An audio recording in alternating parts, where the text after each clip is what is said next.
మీ అమ్మ నాన్న గురించి చెప్పండి. మా అమ్మ నాన్న గురించా? మా నాన్న పేరు తిప్పయ్య, నేను తిప్పయ్య కొడుకుని. మా నాన్నతో పాటు తోడబుట్టిన ఇద్దరు అన్నదమ్ములు కూడా అంగవైకల్యంతో పుట్టారు. ముగ్గురు కూడా ఎలా ఎందుకు పుట్టారంటే అదేదో జెనెటికల్ ప్రాబ్లం అని డాక్టర్స్ చెప్పారంట. నడవలేని స్థితిలో ఉండడం వల్ల ఎవరూ బడికి పోలేదు.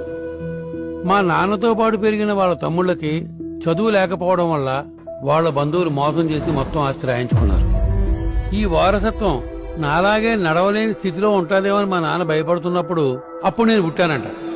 ఎవరికైనా పిల్లలు పుడితే వాళ్ళు తెల్లగా ఉన్నారా, నల్లగా ఉన్నారా, అందంగా ఉన్నారా అని చూస్తారు. కానీ మా నాన్న నాకు కాళ్ళు సరిగా ఉన్నాయా లేదా అని చూశాడు.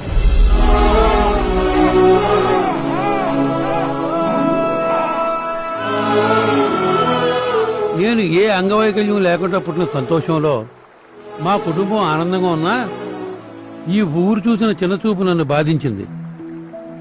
ఈ ఊళ్ళో వాళ్ళందరూ నన్ను తిప్పన కొడుకు అని, నా ఆకారం చూసి గుర్రం గుడ్డని రకరకాల పేర్లతో పిలిచేవారయ్యా.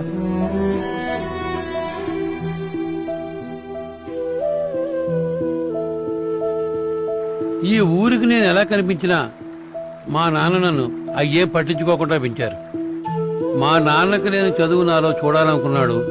నేను బాగా చదివి బడిపంతులయ్యాను.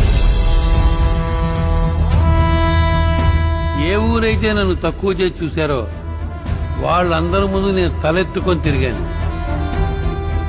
మా నాన్న వాళ్ళ బంధువుల మీద ఆస్తి కాజేశారని కేసు వేశాను. కేసు గెలిచి నా ఆస్తి నేను తిరిగి తెచ్చుకున్నాను. చేతులు ఆధారంగా చేసుకుని పాకుతూ నడిచిన మా నాన్నని నేను భుజాల మీద ఎత్తుకొని మోశాను. మా ఊరంతా మా నాన్న తలెత్తి చూసేలా చేశాను.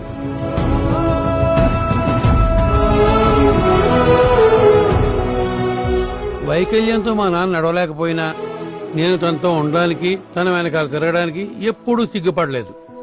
నన్ను ఇంత వాణ్ణి చేసిన మా నాన్నకి నేను ఎప్పుడూ రుణపడే ఉంటాను. కానీ ఈ రోజుల్లో పిల్లల్ని మీరు చూసుంటారు. Culture change, trend, style, class అని పేరెంట్స్ తో పాటు రోడ్డు మీద తిరగడానికే ఫీల్ అయిపోతున్నారే. కాలం ఎలా మారిపోయిందో చూసారా? ఇది పద్ధతి కాదంటే మనకు వయసు అయిపోయిందని, బూమర్ అంకులని వాళ్ళకి ఇష్టం వచ్చిన పేర్లు పెట్టి పిలుస్తున్నారు. ఏం దరిద్రమైన మోడర్న్ కల్చరో.